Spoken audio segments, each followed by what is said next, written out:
저는 이분을 여러분들에게 먼저 소개해 드리고 싶습니다. 감리교의 창시자입니다.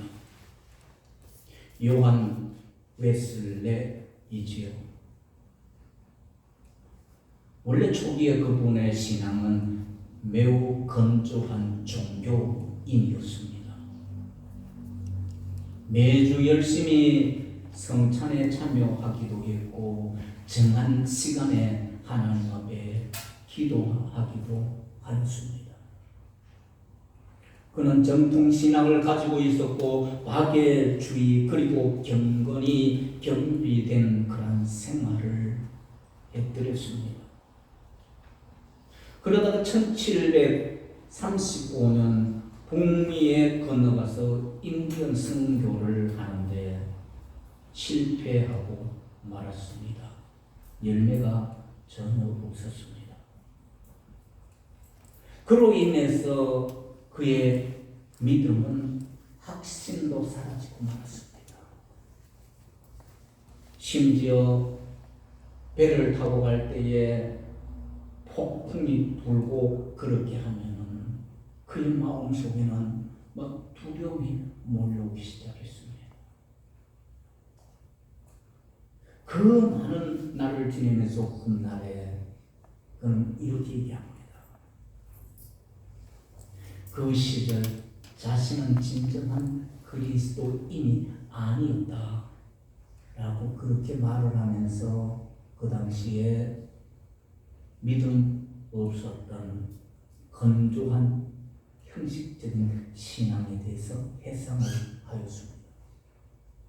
그러다가 어느 날이었습니다. 그에게 큰 두 가지의 하나님의 사건을 경험하게 됩니다.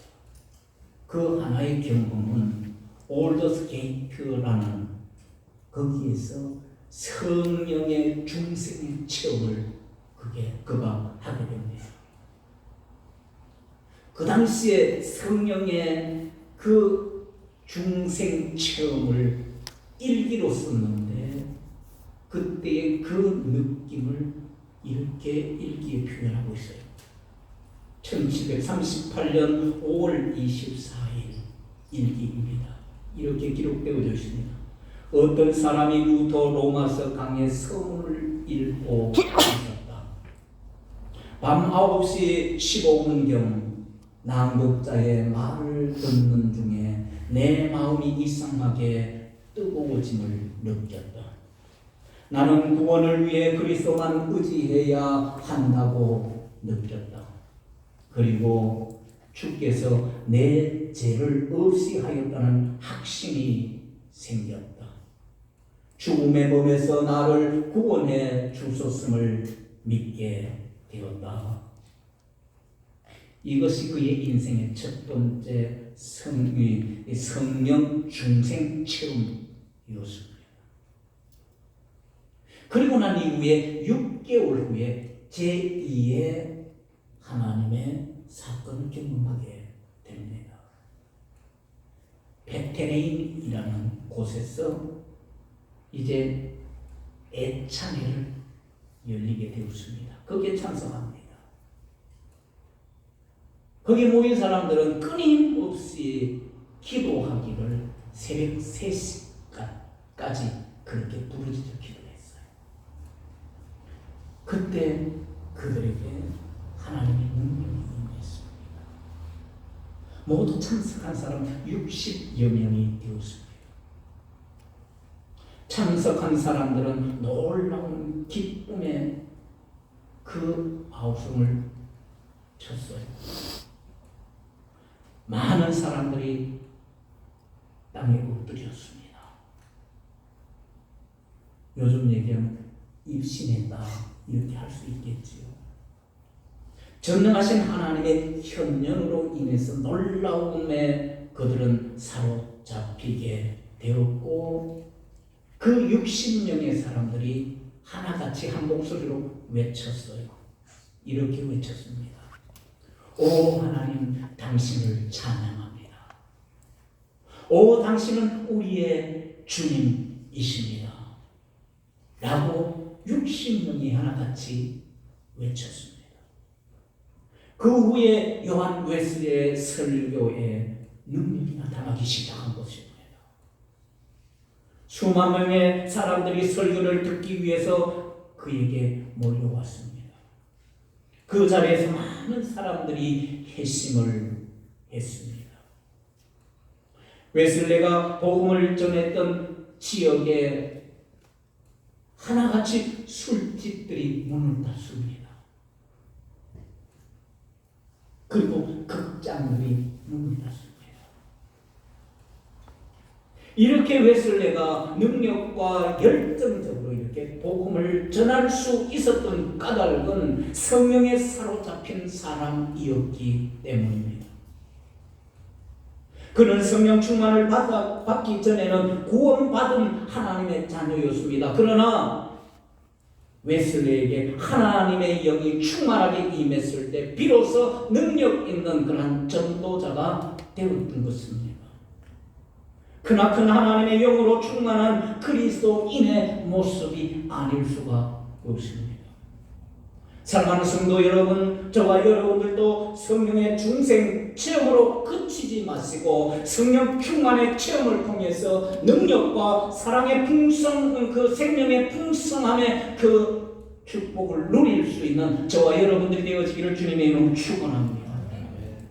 오늘 본문 말씀 로마서 8장을 보게 되면 많은 분들이 그렇게 얘기합니다. 로마서 전체에서 황금장이라고 하는 것이 바로 8장이라고 얘기합니다.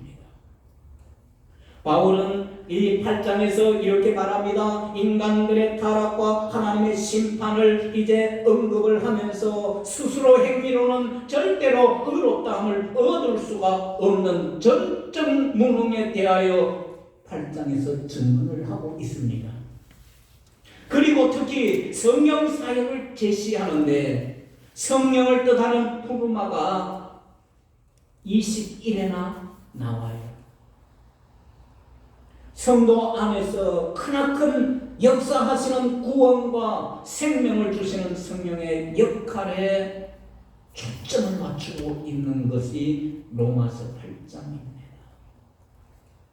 여러분들 14절 말씀을 한번 보십시다. 다 같이 봅시다. 시작. 무릇 하나님의 영으로 인도함을 받는 사람은 곧 하나님의 아들이라. 뭐의 인도함을 받는 사람이요? 하나님의 영이. 그 사람이 누구라고요? 하나님의 아들이다.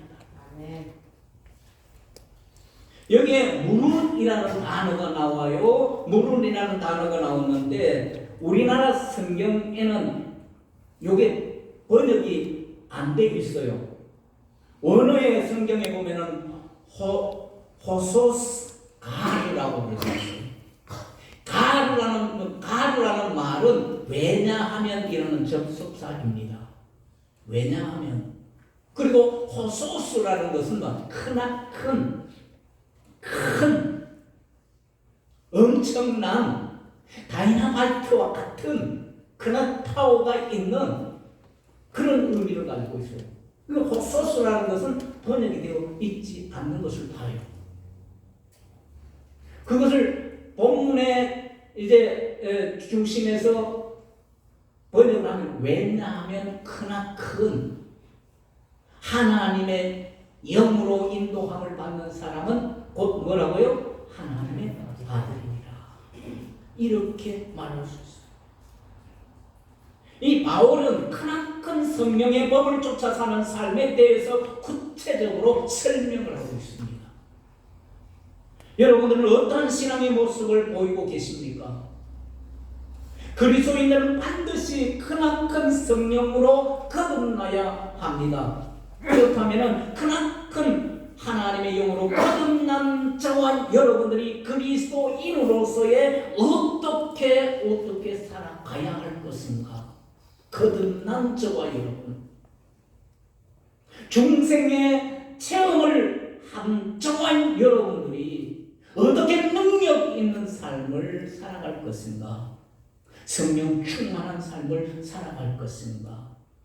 거기에 대해서 오늘 말씀하고 있어요. 그 첫째는 이렇습니다. 행실을 죽이라. 13절 말씀을 다시 한번 보십시다. 시작. 너희가 욕심대로 살면 반드시 죽을 것이다. 영으로 몸의 행실을 죽이면 죽고 사는 문제를 말씀하고 있어요. 죽을 것인가 살 것인가 라는 것을 말씀하고 계세요. 육신대로 살면 반드시 죽는다는 거예요. 그러나 영으로서 몸의 행실 그것을 죽이면 어떻게 된다고요? 산다. 여기서 행실을 죽이면 그랬는데 여기에 원뜻은 이렇습니다. 몸에서 나오는 악행을 정지시킨다.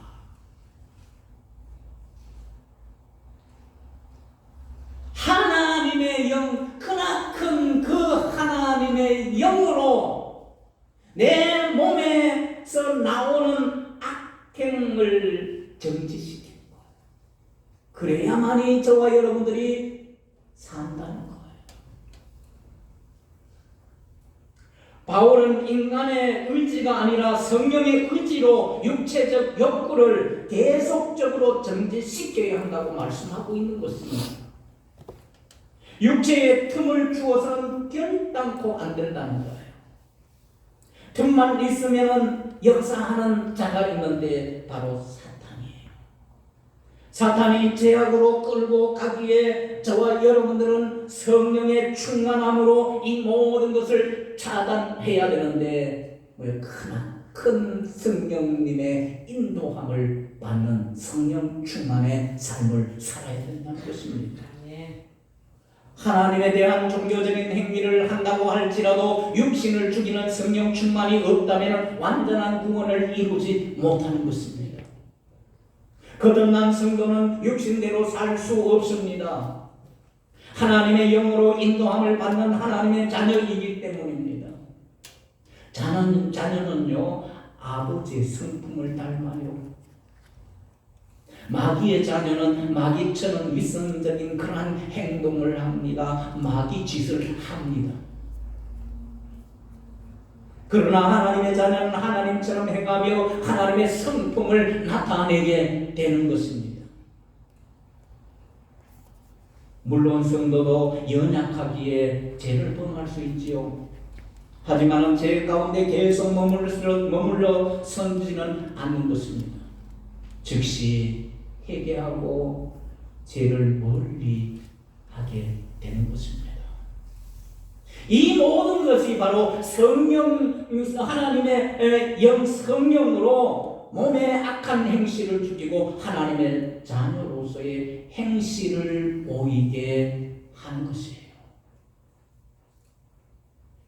우리 개운교회 모든 성도들이 이렇게 하나님의 크나큰 이 영에 이끌림을 받으소서. 다시 말하는 성령 충만함을 받으소서. 내 몸의 악행을 죽이고 하나님의 자녀로서의 행실을 보일 수 있기를 주 예수 이름으로 축원합니다. 여러분, 이분 가수입니다. 그리고 온누리교회 장로님이셔요. 윤형주 장로님. 그분 책 가운데 이런 책이 있어요. 또 하나의 아름다움이라는 책입니다. 여기에서 보니까 나한 자의 치유의 길을 소개하고 있습니다.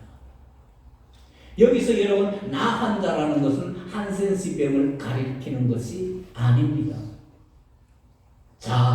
자기 자신, 나만을 추구하는 병적인 사람을 뜻하고 있습니다. 그 사람들을 일컬어서 나한 자다 그러는 것입니다.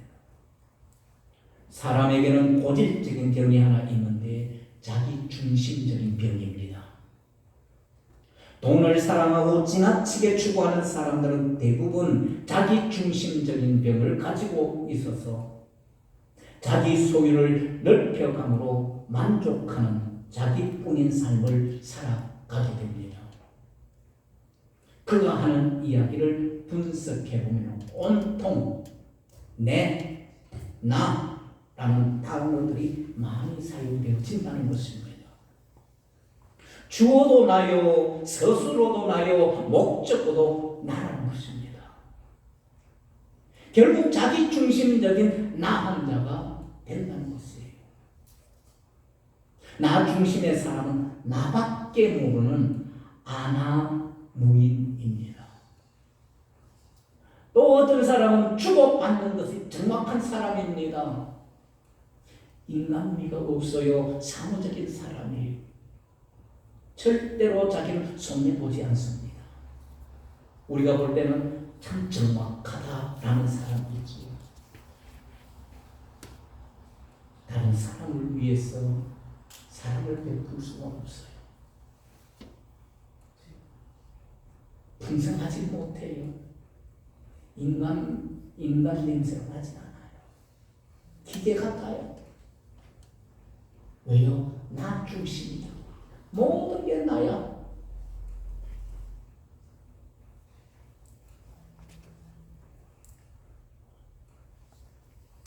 윤형주 장로님은 얘기합니다. 이러한 육신적인 것 죽여야 된다는 거예요. 이것 외에 육신, 몸의 못된 행실을 죽이지 못하면 영혼과 정신과 아울러 육체와 삶이 썩어지게 된다 라고 그렇게 얘기합니다. 성도 여러분, 그렇습니다. 하나님의 영으로 몸의 악한 행실을 죽이고 하나님의 자녀로서의 행실을 보일 수 있는 저와 여러분들이 되어지기를 주님의 이름으로 축원합니다. 그래서 우리 개운교회 성도들이 어디를 가든지 예수 냄새 나네.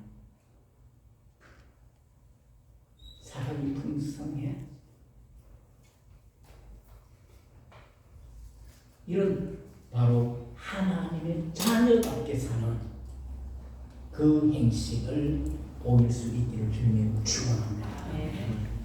그리고 두 번째는 성령님의 인도를 받으라는 것이에요. 14절 말씀을 보십시다. 다 같이 시작. 무릇 하나님의 영으로 인도함을 받는 사람은 곧 하나님의 아들이라. 여기에 인도함을 받는 이라는 것은 아콘타이라고 그러는데 항상 이끌림을 받는다. 한번 이끌림 받는 게 아니에요. 늘 누구의? 하나님의 영, 크나큰 하나님의 영의 인도함을, 이끌림을 받는 거예요. 하나님의 영인 성령이 이끌림을 받아야 하나님의 자녀로서의 삶을 살게 되는 것입니다. 우리 인간의 본성은 미움, 증오, 탐심, 속임, 원한, 거짓, 위선의 욕망에 이끌리지 않아야 성령의 열매를 우리가 주렁주렁 맺을 수가 있어요. 성령은 삶의 중요한 역할을 합니다. 성령의 인도하심이 없으면 하나님의 자녀가 되었다는 사실을 알지도 못합니다. 그러므로 성령의 인도하는 대로 순종하고 성령의 지시하는 음성에 복종해야 됩니다.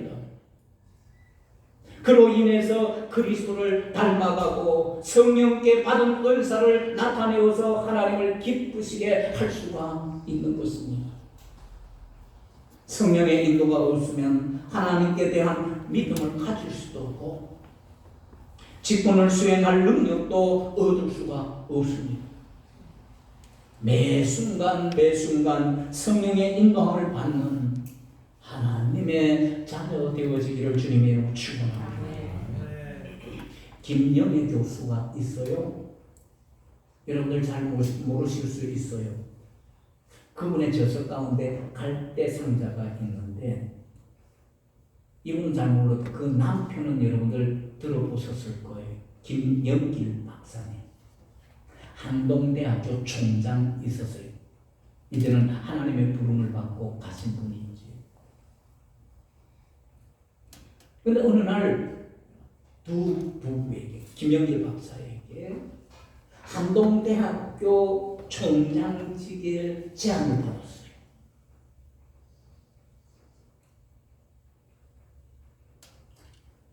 그때 그것을 성령의 이끌림을 받은, 성령의 인도를 받는 그러한 과정을 바로 이 갈대 상자 안에 기록하고 있어요. 김영길 박사, 미국 과학인명사전에 수록된 최초의 한국인 과학자입니다. 그는 미국 텍사스 후스톤이라는 거기에 소재하고 있는 아주 유명한 회사가 있어요. 바로 나사라는 거예요. 우리나라도 며칠 전에 뭘 쐈어요? 누리호사. 성공적으로 되었다. 우리나라 기술. 이분이 원래 미국 나사에 갔어요. 거기는 세계적인 그런 과학자들이 거기에 모여 있어요. 자기 분야에서는 전부 다 모여, 탑 사람들이 모여 있는 곳이에요. 근데 이분이 그 당시에는 신앙을 가진 사람이 아니었어요. 근데 거기 가서 근무하는 가운데 보니까, 야, 과학자들이 모여가지고 바이블 스타디를 하고 있어요. 성경 공부를 하고 있더라. 굉장한 충격이었대요. 그때부터 자기가 거기에 참여하면서 믿음을 쌓기 시작하고 믿음을 갖게 됐어요. 세계적인 과학자들이 하나님을 믿는 이 믿음이었다는 거예요.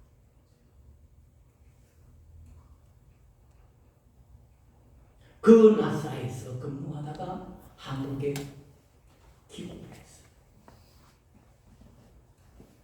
여러분, 우리나라 이 대학 리스트를 보니까요, 금년에 것 딱 보니까 1위가 서울대더라. 2위가 어디예요? 카이스트더라. 카이스트 교수.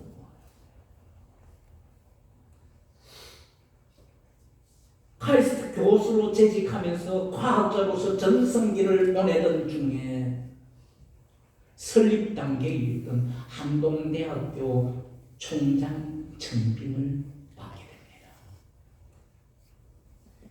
김영길 박사 부부는 이것이 하나님의 뜻인지 알기를 원했어요. 내가 한동대학으로 가는 게 좋을까? 아니면 이 과학자로서의 전성기를 맞이하고 있는 카이스트 교수로 있을 것인가? 하나님의 뜻을 알기를 원해요. 김 박사는 하나님의 인도하심을 구하며 설교, 성경 묵상, 기도 등 하나님의 음성을 들을 수 있는 모든 채널을 다 열어놓고 귀를 기울였습니다. 근데 제일 먼저 설교를 듣게 됐는데 하나님께서 아브라함을 부르시는 말씀을 듣게 됐어요. 그 설교 말씀을 들었어요.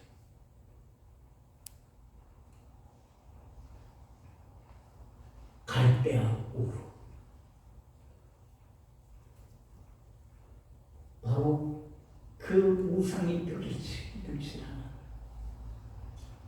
갈대아 우르. 하나님께서 아브라함을 부르시잖아요. 진짜 아비 집을 떠나요. 삶의 토대가 거기에 놓여 있는데 무작정 떠나는 거예요. 목적지도 가르쳐 주지 않고 떠나라고. 아브라함은 어떻게 했어요? 열심입니다.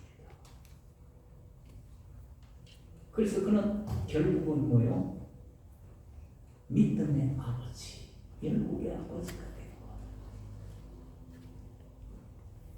이 말씀을 들어요. 그러면서 하나님의 인도하심이 더욱 분명해졌습니다. 그리고 나니 며칠 후에 김영애 교수는 어느 집사님으로부터 느헤미야를 묵상하라는 권면을 받게 됩니다. 여러분들 아시다시피 느헤미야는 어떤 사람입니까? 포로에서 돌아온 이스라엘을 이끄는 영적 지도자 아닙니까? 돌아온 영적 지도자. 이 말씀들을 이제 듣고 김영길 박사 부부는 이 말씀들을 통해서 하나님의 인도하심이 더 분명해졌고 확신이 오게 된 것입니다. 그리고 결단을 내립니다. 나 한동대학 총장으로 가겠다고 수락하게 됩니다. 그들은 성령의 인도하심을 확신하였기에 총장직을 수행하면서 많은 역경에도 불구하고 그 일을 감당할 수 있었다. 그렇게 얘기합니다. 성령의 인도함을 받고 그 결과는 어떻게 됐습니까? 한동대학이 1995년도에 설립이 되었습니다. 금년까지 28년째 됩니다. 근데 이 한동대학은 훌륭한 사명문대학으로 발전할 수 있게 되었습니다.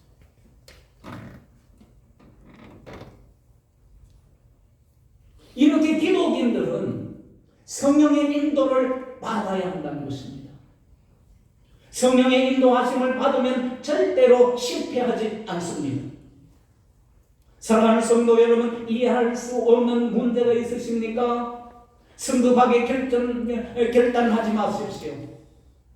낙심하지도 마십시오. 하나님께 말씀을 붙잡고 여러분들 기도하십시오.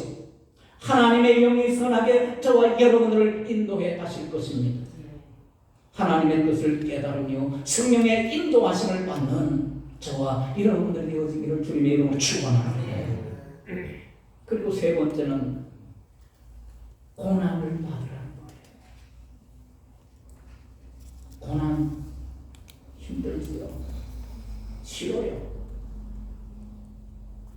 그러나 오늘 본문 17절 보십시오. 다 같이 보십시다. 시작. 자녀이면 또한 상속자 곧 하나님의 상속자여 그리스도와 함께 영광을 받기 위하여 고난도 함께 받아야 됩니다.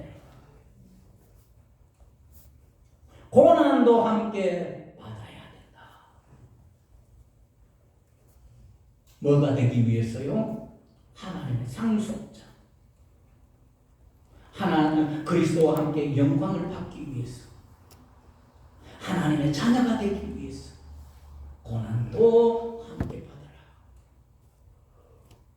이것은 그리스도와 함께 고난을 극복하라라는 뜻이에요.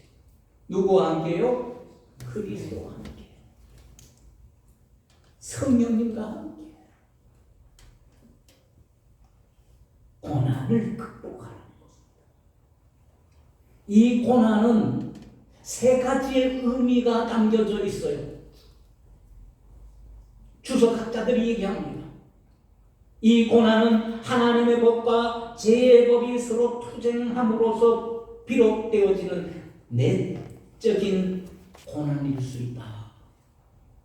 여러분, 내 안에 두 법이 있어요. 내 안에 두 사람이 있어요. 늘상 싸웁니다. 죄를 진짜 안 돼, 진짜 안 돼, 진짜 안 돼. 두 법이 이 안에 있어요. 이 고난을 얘기한다. 또 하나는 의로운 삶을 살려고 할 때에 필연적으로 받게 되어지는 그러한 고난이라는 거예요. 의롭게 살고 바르게 살려고 그러면은 주변에서 많은 사람들이 어떻게 비판, 고난 주는 거예요. 그런 의미가 담겨 있대요. 또 하나는 그리스도의 군사로서 이제 살아가는 그 그리스도인으로서의 삶의 그 고난, 그게 있다는 거. 어떤 의미든지 간에 고난, 그 어떤 의미의 고난이든 간에 그것은 잠시 동안 받게 되는 것이다. 잠시 동안. 궁극적으로는 우리 성도들이 승리가 보장이 되어져 있어. 여러분, 아무리 고난 그래봐야 여기 계시는 분들 앞으로 100년 받아봐야 100년이야. 잠시예요. 영원한 하늘나라에서 생각하면 요거는 100년은 잠시야. 눈 깜짝할 사이죠.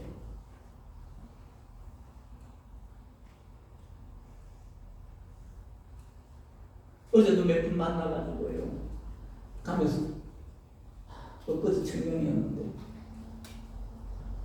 지금 60, 70이야. 눈 깜짝하세요. 여러분, 고난도 눈 깜짝할 사이. 잠깐이에요, 잠깐.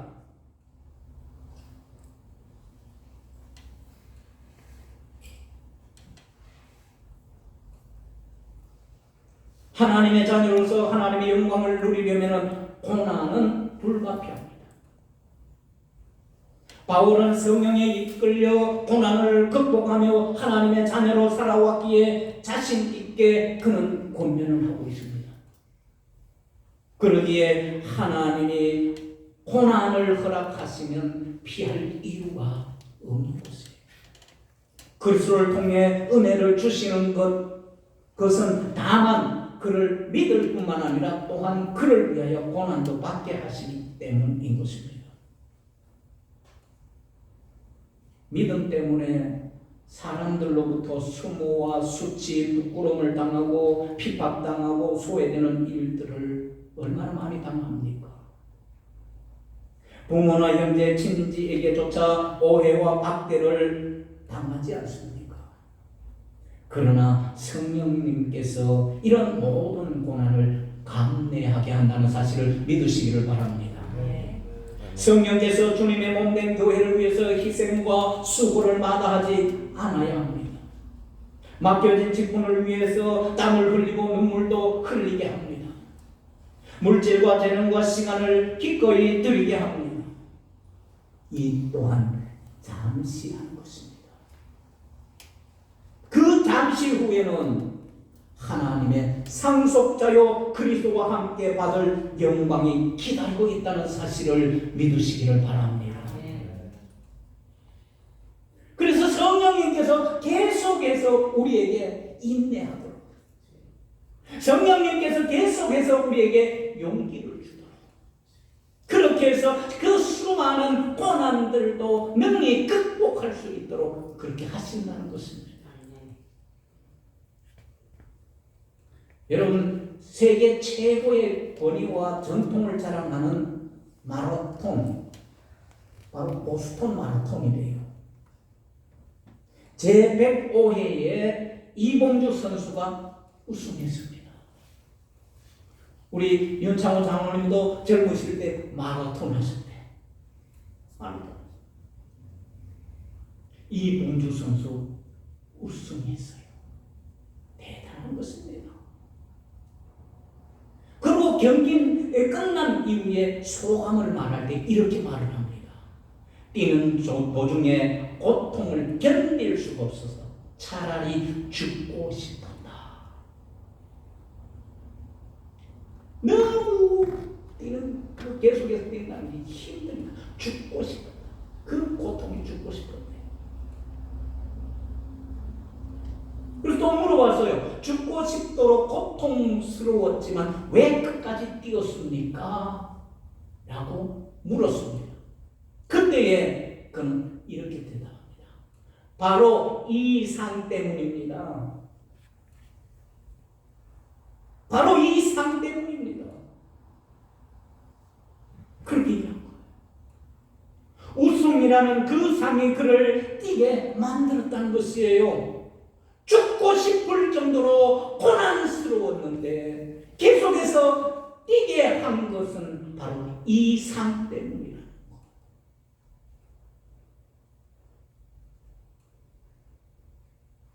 그것이 없었다면 아마 그는 그때 인내하지 못하고 그만 주저앉아 버렸을 것입니다.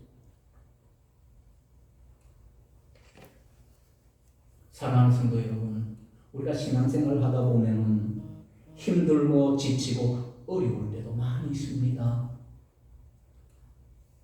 가진 고난을 당할 때도 있습니다. 내적 고난, 의인이 받는 고난, 그리스도의 군사로서 받는 고난 있을 것입니다. 그러나 바울 사도처럼 하늘의 상을 바라보고 뛰어야 하는 것입니다. 그리스도와 함께 받을 영광에 비하면 고난도 기꺼이 받아야 합니다. 고난을 극복하게 하고 하나님의 자녀답게 살게 하는 이 모든 것은 그 저변에 크나큰 그 흐름의 성령의 이끌림이 있다는 사실을 여러분들 믿으시기를 바랍니다. 이것을 지나면, 잠시 지나면 분명히 저와 여러분들에게 기다리는 것이 있어요. 하나님의 상속자요, 그리스도의 영광에 저와 여러분들이 참여하기 때문에 이 상을 바라보시고 모든 것을 극복하고 승리하는 저와 여러분들이 되어지기를 주님의 이름으로 축원합니다. 결론을 말씀드립니다. 물론 하나님의 영으로 사는 사람은 항상 영의 일을 생각합니다. 생각이나 판단이 언제나 하나님께로 향합니다. 모든 것을 하나님 편에서 해석하고 모든 것을 하나님 편에서 행동합니다. 여러분들은 육신적인 사람입니까? 아니면 영적인 사람입니까? 하나님의 영으로 사는 사람이 되어지기를 주 예수의 이름으로 축원합니다. 그러기 위해서 하나님의 영으로 우리의 몸의 행실을 죽이시기를 바랍니다. 하나님의 영으로 인도받는 하나님의 자녀가 되어지시기를 바랍니다. 그리고 무릇 하나님의 영으로 고난을 받음으로 우리 주 예수 그리스도의 영광에 참여하는 복된 우리 개국교회 성도 여러분들 다 되어지기를 주님의 이름으로 축원합니다. 기도하겠습니다.